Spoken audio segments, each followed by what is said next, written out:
The tensions between China and the United States are now drawing in the Philippines. The Chinese embassy in Manila has accused Washington of stirring up trouble in the disputed South China Sea. Now, that is where the Second Thomas Shoal is located. That's an atoll which China and the Philippines both claim. The U.S. is now publicly backing Manila in this dispute. On Tuesday, China demanded that the Philippines remove a vessel which has been grounded on the reef and used as a military outpost since 1999. Last week, the Chinese Coast Guard, as you can see right there, used water cannon to prevent a Filipino ship from resupplying a small garrison which the Philippines maintains on board that vessel. All right, I want to bring in military analyst Bradley Bowman now. He's with the Foundation for Defense of Democracies. Brad, it's good to see you again. Good to have you back on the program. Taiwan is usually why you and I talk about the U.S. and China. Tonight, it's the Philippines. What do you think China is up to here? You know, great to be on again. Years ago, Beijing drew this, what I would call arbitrary 9-dash line, which is widely viewed as having no foundation in international law around the South China Sea, basically saying, hey, everything inside this belongs to us, and disregarding the legitimate claims in many cases of other countries such as Vietnam and the Philippines. After asserting that line, what has China done? They found these little outcroppings, they built these islands, they armed them to the teeth, and basically said to the U.S. and others, stay out if we don't want you here. What's the goal? I think the goal is to seize resources and territory, project Chinese military power, and to push the United States and others out. And obviously other countries, including the Philippines, don't appreciate this. So a few years back, the Philippines took one of their World War II vessels and grounded it in the Second Thomas Shoal, which, by the way, is inside the Philippines' exclusive economic zone, and China has no legitimate claim to. And it's been resupplying a small number of Marines there for years. And periodically, when the Philippines tries to resupply them, China comes in with its maritime militia, these fishing boats acting like fishing boats, even though they're not, or their Coast Guard, and they harass the Filipinos inside their own exclusive economic zone. The tricky thing here is, I'm being cute, is that the Philippines is a treaty ally of the United States. And so if this comes to blows, we could quickly have this escalating into a conflict between the U.S. and China.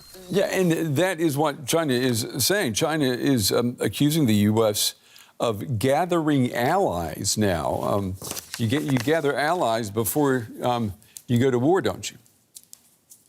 Yeah, that's an interesting term, gathering allies. Well, newsflash, the United States and the Philippines have been allies since 1951. So we've kind of been at this a while, I would say, as Americans. And, the interesting thing is people want to be our allies. So we don't need to do a lot of gathering. They come to us because they know we don't really want to conquer their territory and stay around. And they don't have those that same level of confidence with Beijing. The U.S. State Department put out a statement just 2 days ago saying that any attack on Philippine public vessels, aircraft, armed forces, including those of its Coast Guard in the South China Sea, would invoke U.S. mutual defense commitments, which you were mentioning. So what if the Philippines refuse to remove that ship serving as a base on the atoll, as China is demanding? I think the Philippines have every right to send their vessels, both commercial and military, anywhere they want in their exclusive economic zone.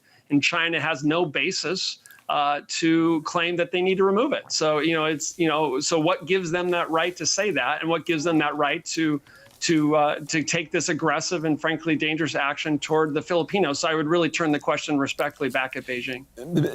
The danger level, though, of something like this escalating out of control. I mean, what danger level would you give it, Brad? I mean, I know it doesn't maybe seem like it's very likely, but we know that part of the world is a place where accidents can easily happen.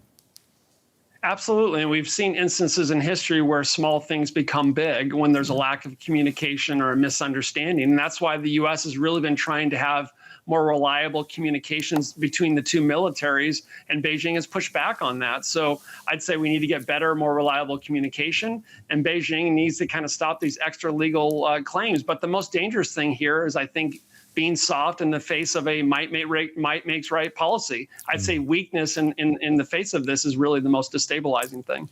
The U.S. is strengthening its defense alliances with the Philippines and with Japan. Where does the U.S. see the threat in the medium term? You know, the wording the Biden administration has used is made clear that really Beijing, China is the leading or the pacing challenge. They like the word challenge. I prefer the word adversary. And they've talked about Russia being the acute threat. Bottom line is we see these two countries closer than they've been since the 1950s. We see them conducting military exercises, doing pretty aggressive sails around Japan, land-based exercises inside China, integrating forces up to the brigade level, sharing best practices with one another. And then we saw this joint combined patrol just off the coast of Alaska recently, the largest we've seen to date. Yeah, I mean, I've heard people describe it as unprecedented and outrageous that they would even do this. You know, they were in international waters. I might not use the word outrageous. I would say they're sending a message, despite what they're saying. They're clearly sending a message. They're saying, hey, we can work together. Obviously, Beijing dreams of having the allies the United States has, but Russia and China are close. We see China echoing the talking points of Putin with respect to the unprovoked invasion of Ukraine. And we see their militaries working more closely together, which is a concern for the United States, because we have never had the capacity necessary to deal with two major conflicts at the same time. And if they're conducting strategic coordination, we can see a problem, for example, at the Baltics and also in the Taiwan Strait in the same time, and that would be a problem. And before I let you go, I do have to ask you about Taiwan. You are a big advocate of the U.S. turning Taiwan into a porcupine so that it doesn't get attacked or invaded by China. What's the status on that porcupine tonight? The porcupine's quills are not enough and they're not sharp enough. The Biden administration, I would say, is moving the right direction, doing almost everything I would want them to do, but too gosh darn slow. They got to speed up or we're going to have a problem.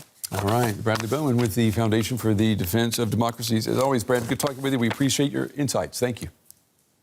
Thank you.